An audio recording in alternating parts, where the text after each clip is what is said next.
Hi everybody, this is the PDF of CS Executive जो ICSI ने दे रखा है टैक्स सब्जेक्ट का। I am going to talk about इसमें क्या क्या मोस्ट इम्पॉर्टेंट चीज़ें होती हैं जो आपको सिलेबस में 100% कंप्लीट तो होना ही चाहिए। Okay, so let's begin. Chapter 1 में आते हैं विच इज़ अबाउट इंट्रोडक्शन। तो इंट्रोडक्शन में ऑफ कोर्स MCQ बेस्ड है, तो फिर हर एक पॉइंट से क्वेश्चन बन सकता है, बहुत अच्छे चांसेस होते हैं। बट मुझे लगता है कि मोस्ट इम्पॉर्टेंट होती हैं डेफिनेशंस MCQs में। तो मैंने हाईलाइट भी कर रखी हैं चीज़ें फॉर बेटर अंडरस्टैंडिंग। एक तो डेफिनेशंस पे के जो कुछ कीवर्ड्स होते हैं उन पे मोस्ट इम्पॉर्टेंट एम्फेसिस रखना एंड उन्हें ज़रूर रिवाइज करना। और दूसरी चीज़, डायरेक्ट वर्सेस इनडायरेक्ट टैक्स में काफ़ी क्वेश्चंस बनने के अच्छे चांसेस होते हैं। और ये जो मेरिट्स और डीमेरिट्स वगैरह हैं, ये सब तो बच्चों वाले हैं, ये नहीं भी पढ़े होंगे तो आपको समझ में आ जाएंगे बड़े आराम से। ठीक है, नेक्स्ट चैप्टर में आते हैं, basic concept of income tax. Okay, very important definition is of person. तो एक तो ऑफकोर्स जो भी अपडेट्स आते हैं वो तो हैं ही important, but apart from that जो सिलेबस में ऑलरेडी दे रखा है मैं उसकी बात करती हूँ, which is definition of person, then assessment year क्या होता है, प्रीवियस ईयर क्या होता है। MCQ बनना बहुत ज़्यादा आसान है इसमें। ठीक है, ओके। नेक्स्ट है आपका मार्जिनल नहीं, रेजिडेंशियल स्टेटस। हाँ, इसमें इतने ज़्यादा कॉन्सेप्ट्स हैं रेजिडेंशियल स्टेटस में कि केस स्टडी बेस्ड क्वेश्चन आ जाते हैं, तो ये ज़रूर देखना है। And place of effective management, as you can see it, POEM। Okay, और टेस्ट ऑफ रेजिडेंस करके जो है, एक बार उसमें भी देखना होगा आपको, बिकॉज केसेस आ जाते हैं छोटे छोटे। ठीक है, प्लेस ऑफ इफेक्टिव मैनेजमेंट के जो की कॉन्सेप्ट हैं वो पता होने चाहिए। हाँ, और ये इनकम अक्रू और अराइज इन इंडिया जो है, इसके भी 1 लाइन या 2 लाइन का केस बन सकता है, that mister x so and so, and फिर उनका ये इनकम अक्रू है कि नहीं and all. Tax rates of course पता होने चाहिए, वो तो फुल फ्लेजेड क्वेश्चन सॉल्व करने के लिए ज़रूरत पड़ती है, बट हाँ, छोटा छोटा क्वेश्चन भी फॉर्म हो जाता है, सो वो भी देखना होगा। ओके, और ये देखो जो नीचे स्पेशल टैक्स रेजिम है 115 BAC एंड BAD, इन दोनों का जो डिफरेंस है वो आपको पता होना चाहिए। ठीक है, नेक्स्ट में आते हैं, income which does not form part of the total income and agricultural income. Yes, these are important. Okay, और ये जो बाकी के मैंने यहाँ पे देखो साइड में लिख रखा है केसेस, लेफ्ट साइड पे, ये सारे जो हैं इनमें केसेस बन सकते हैं छोटे छोटे, इनमें से कोई भी पॉइंट उठा के बन सकता है, तो बेसिक कॉन्सेप्ट क्लियर होना बहुत ज़रूरी है। एंड नीचे आते हैं, यप, जैसे कि एक एग्जांपल मैंने ले रखा है, income from mutual fund. When you read that in that subject जो सिक्योरिटीज़ मार्केट से रिलेटेड है, उसमें जो आप म्यूचुअल फंड से रिलेटेड पढ़ रहे हो, तो उसका क्या टैक्स इम्पैक्ट होता है वो आपको यहाँ पे देखने को मिलेगा। म्यूचुअल फंड के से जो इनकम होती है उसका क्या एग्जेम्पशन है, क्या कुछ है, फिर क्या उसको ट्रीट किया जाता है। Just for the sake of an example मैंने इसको हाईलाइट किया। जैसे income of minor and income on buyback of shares, इनका क्या ट्रीटमेंट होता है, ये बस मैंने इसे एग्जाम्पल के लिए हाईलाइट किया है। ठीक है, एंड नेक्स्ट पे आते हैं, हाँ, जो सैलरी वाला है चैप्टर, इसमें छोटी छोटी चीज़ें हो गई, जैसे परक्विजिट्स हो गए, अलाउंसेस हो गए, इनके छोटे छोटे। सैलरी का एक क्वेश्चन तो आ ही जाता है, एक क्वेश्चन से मेरा मतलब है कि न्यूमेरिकल।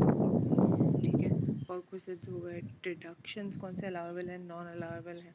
अगर आप प्रीवियस ईयर पेपर उठा के देखोगे तो काफ़ी कुछ आपको छोटे छोटे से न्यूमेरिकल्स देखने को मिलेंगे, उसके लिए की कॉन्सेप्ट्स क्लियर होना बहुत ज़रूरी है। ठीक है, हाउस प्रॉपर्टी में आते हैं। हाउस प्रॉपर्टी मुझे लगता है कि पेपर ज़्यादा डिफ़िकल्ट हो जाता है, बिकॉज टाइम कम पड़ सकता है, न्यूमेरिकल्स छोटे छोटे से हो जाते हैं लेकिन बहुत सारे हो जाते हैं। इसलिए अगर आप थ्योरी पे भी अच्छा खासा फोकस रखो, थ्योरी छोड़ना नहीं बिल्कुल, तो उससे भी 1-2 नंबर का हेल्प हो सकता है, एंड 1-2 नंबर से आप पूरा एग्ज़ाम क्लियर कर सकते हो, क्योंकि 1-2 नंबर से फेल भी हो जाते हैं लोग।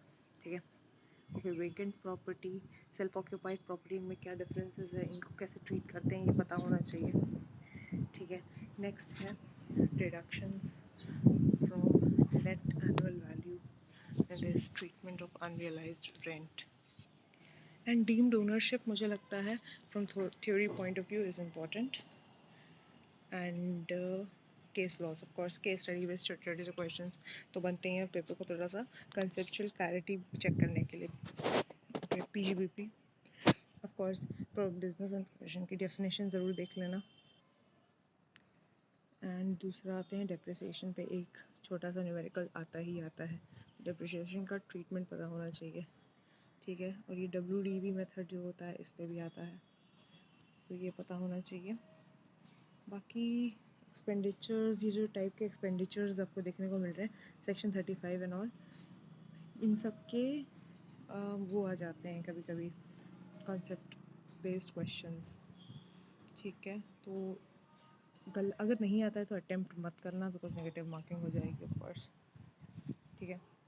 नेक्स्ट, हाँ ये देखो section 44AB, 44AD and 44ADA, presumptive taxation पे न्यूमेरिकल आ सकता है छोटा सा, मतलब फुल न्यूमेरिकल नहीं होगा, हो सकता है कुछ चीज़ें given one part of numerical होगा वो एक, ठीक है। नेक्स्ट पे आते हैं income from capital gains, short term long term. Actually इनमें आपको चार, आई थिंक 3-4 रेट्स दे रखे हैं, short term capital gain and long term capital gain, तो वो रेट्स क्लियर होना बहुत ज़रूरी है। तो वो रेट्स में कन्फ्यूजन मत होने देना, कॉस्ट ऑफ इम्प्रूवमेंट करके एक न्यूमेरिकल आ जाता है, so you have to see that as well. Practical question MCQs तो दे रखे हैं, very nice. Okay, income from other sources. Okay, do you know that जो क्रिप्टो करेंसी है, अब उस पर भी अगर आपको कोई भी गेन हो रहा है तो उसका भी ट्रीटमेंट इसी में होगा। इनकम फ्रॉम अदर सोर्सेज में फ्लैट 30% लग जाएगा, 1% TDS तो लगेगा ही लगेगा। तो आई थिंक ये एक इम्पॉर्टेंट चीज़ है, पेपर में ऐसा एक क्वेश्चन एक्सपेक्ट कर सकते हो, बिकॉज काफ़ी इंपॉर्टेंट डिसीजन लिया गया है। ओके, टैक्सेशन ऑन डिविडेंड और डीम्ड इनकम की डेफिनेशन मुझे लगता है काफ़ी इंपॉर्टेंट है। क्लबिंग में आते हैं।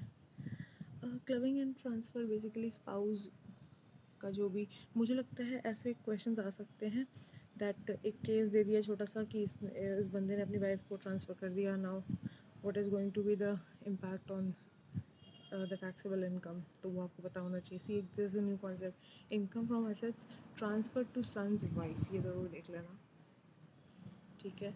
Submission for return of loss, ये भी इम्पोर्टेंट लगता है मुझे। ओके, डिडक्शंस में आते हैं। ओह माय गॉड, बहुत सारे डिडक्शंस हैं, आई नो, बट स्पेसिफिकली सारे तो नहीं याद हो पाएंगे, बट कुछ कुछ जैसे 80C वाले बहुत ज़्यादा हैं, बट पता होना चाहिए। मुझे लगता है ये बहुत इंपॉर्टेंट है फॉर E-व्हीकल्स, देखो मैंने उसको हाईलाइट कर रखा है, EEB, ये बहुत इंपॉर्टेंट है। एंड पॉलिटिकल पार्टीज़ को कंट्रीब्यूशन एंड SEZ को क्या रिडक्शन बेनिफिट्स हैं ये पता होने चाहिए। स्टार्टअप्स को लेके क्या क्या बेनिफिट्स हैं, देखो सेक्शन 80 IAC में ये सारे काफ़ी इंपॉर्टेंट लगते हैं। नेक्स्ट पे आते हैं, हाँ, रॉयल्टी एंड पैटर्न्स वाले एंड पीपल विद डिसेबिलिटी, ये सेक्शंस तो बहुत ही इजी हैं, तो इनके आने के भी चांसेस मुझे तो काफ़ी लगते हैं, ठीक है। इतना ट्रिकी बिकॉज नहीं बनाएंगे पेपर को, tax is already very taxing, because उसमें डायरेक्ट भी है इनडायरेक्ट भी है, mean it's too much, I know, बहुत ज़्यादा बर्डन है। नेक्स्ट लेसन पे देखते हैं, और टैक्सेशन ऑफ फर्म्स हो गया, दिस HUF इंडिविजुअल्स, एंड इसमें मुझे जो इम्पोर्टेंट लगता है वो है ये है alternate minimum tax section 115 JC, ये मुझे काफ़ी इंपॉर्टेंट लगता है क्योंकि इसका आगे भी काफ़ी यूज़ है। और ये सब जो है computation of tax for cooperative society and all, ये सब बहुत ज़्यादा वास्ट है। मुझे लगता है अगर इतना ज़्यादा करने बैठोगे तो आई डोंट नो हो पाएगा कि नहीं, बट मुझे तो बहुत वास्ट लगता है। थ्योरी पॉइंट ऑफ व्यू से अगर मैं बताऊँ तो रजिस्ट्रेशन ऑफ ट्रस्ट मुझे इम्पोर्टेंट लगता है, and procedure of fresh registration, ये सारी प्रोसीजरल जो चीज़ें होती हैं इनमें क्वेश्चंस बन सकते हैं MCQ based. Okay, incidence of tax, foreign company की डेफिनेशन इंपॉर्टेंट है, ठीक है। और मैट कंपनीज़ के ऊपर एप्लीकेबल होता है मैट रेट, और मैट क्रेडिट क्या होता है। मुझे लगता है कि ये क्वेश्चन बन सकता है न्यूमेरिकल वाला जिसमें मैट क्रेडिट दे देंगे एंड मैट का छोटा सा कुछ 2-4 चीज़ें दे देंगे, एंड आपको कैरी फॉरवर्ड कितना होगा वो देखना होगा, कैरी फॉरवर्ड कितना होगा आपको वो मार्क करना होगा। कार्बन क्रेडिट देख लो, बायबैक ऑफ शेयर्स का टैक्सेशन क्या है वो देखना होगा आपको, एंड टैक्सेशन क्या होगा when the company gets converted into an LLP, या फिर जब लिक्विडेशन हो रहा है। सो आई थिंक जब तुमने कंपनी लॉ में भी ये सारी चीज़ें पढ़ी हैं, कन्वर्जन पढ़ा है, लिक्विडेशन पढ़ा है, तो उसका टैक्स एस्पेक्ट क्या होगा वो तुम्हें टैक्स सब्जेक्ट में देखने को मिल रहा है। सो ये बहुत अच्छी चीज़ है, इसका बेसिक्स क्लियर कर लो अभी से, बहुत अच्छा रहेगा। और एक्सपेंडिचर और अमालगमेशन, इसका क्या ट्रीटमेंट होता है, प्रिलिमिनरी एक्सपेंसेस का टैक्स में क्या ट्रीटमेंट है, वो सब देखने को मिलेगा आपको। प्रोसीजरल कंप्लायंस, ये एक आसान सी चीज़ है, बहुत डिफ़िकल्ट इसमें कुछ भी नहीं है। जिससे मुझे जो इम्पोर्टेंट लगता है वो है TDS एंड TCS। कोविड की वजह से TDS एंड TCS का रेट कम कर दिया गया था, वो रेट पता होना चाहिए आपको, ठीक है। And TDS on payment of rent, हाँ ये बस फॉर एन एग्जाम्पल से एक मैंने कोट किया है यहाँ पे। सोच लो कि अगर आपको रेंट इनकम मिल रही है तो उस पर TDS का क्या एस्पेक्ट होगा, वो पता होना चाहिए आपको। नेक्स्ट पे आते हैं न्यू डिडक्शन, हाँ ETDS एक नई चीज़ है। एडवांस टैक्स कब पे होता है, मिनिमम कितना होना चाहिए टैक्स, तब एडवांस टैक्स का प्रोविजन आएगा, ये पता होना चाहिए। 10,000 रुपीज़ होता है वैसे। ओके, टाइप्स ऑफ रिटर्न्स करके जो है, बिलेटेड रिटर्न, डिफेक्टिव रिटर्न, ये सारी थ्योरी पॉइंट ऑफ व्यू से बहुत इंपॉर्टेंट है और बहुत ही इजीली क्वेश्चन फ्रेम हो जाते हैं और आपको मार्क्स भी मिल जाएंगे अगर आपको कॉन्सेप्ट क्लियर है तो, ठीक है। और अब आते हैं collection and recovery of tax, हाँ refunds and how to apply for it. ये सब थ्योरी बेस्ड हैं, बहुत छोटे छोटे से कॉन्सेप्ट हैं, बहुत ही ईजी हैं, आराम से आपको, मुझे लगता है पेपर में ऑल ओवर 10 नंबर के इन सब का आते हैं क्वेश्चंस, इनको इग्नोर बिल्कुल मत करना। एक बार आप बड़े बड़े न्यूमेरिकल्स इग्नोर कर सकते हो, वो चलेगा, बट ये छोटी छोटी चीज़ें होती हैं, ये बहुत मार्क्स फेच करा देती हैं, आपको पता नहीं चलता है, ठीक है। नेक्स्ट आते हैं, हाँ power of commissioner of income tax, ये इंपॉर्टेंट है। CBDT, उसके अंदर कौन कौन मेंबर्स होते हैं, वो भी अगर क्वेश्चन के फॉर्म में आ सकता है, वो भी देख सकते हैं आप। Assessment, types of assessment very important. And ये सारे हो गए। E assessment and faceless assessment, ये नई चीज़ है, वो आप देख लो। एंड इनकम एस्केपिंग असेसमेंट, ये मुझे बहुत बहुत सही लगता है, ये ज़रूर आपको पता होना चाहिए। एंड कंफ्यूज नहीं होना है टाइप्स ऑफ असेसमेंट में, सो कंसेप्चुअल क्लियरिटी होनी चाहिए। अपील्स, लिमिट क्या है, डेज क्या है अपील्स के, वो पता होने चाहिए। And in what cases can you appeal to the Supreme Court, ये मुझे बहुत इंपॉर्टेंट लगता है। रिविजन्स में आ जाते हैं। रिविजन का बेसिक मीनिंग पता होना चाहिए, ठीक है। ओके, ये लास्ट वाला देख रहे हो, immunity from penalty and prosecution, ये छोटा सा एक क्वेश्चन बन सकता है बड़े आराम से, ठीक है। अब इनडायरेक्ट टैक्स पे आते हैं। इनडायरेक्ट टैक्स में मुझे लगता है कि pre GST tax structure, GST के पहले कैसे चल रही थी चीज़ें, काफ़ी कॉम्प्लिकेटेड थी, वही मेरिट्स डिमेरिट्स वाली बकवास, वो देख लेना, बहुत ही ईजी है, उसमें कुछ दिक्कत नहीं है। हाँ, और बाकी डेफिनेशंस काफ़ी इंपॉर्टेंट हैं, उसमें से मुझे लगता है मिक्स एंड कॉम्पोजिट सप्लाई का डिफरेंस, या फिर कुछ एग्जांपल्स दे देंगे और बताना होगा ये कौन सा टाइप का सप्लाई है, ठीक है। एग्जेम्पशंस क्या है, बहुत ज़्यादा इंपॉर्टेंट है एग्जेम्पशंस, GST किस पे नहीं लगता है, बहुत ज़्यादा इंपॉर्टेंट है, ठीक है। Value of taxable supply, value कैसे कैलकुलेट करते हैं किसी भी टैक्सेबल सप्लाई का, इसका छोटा सा क्वेश्चन मुझे लगता है आराम से बन सकता है, ठीक है।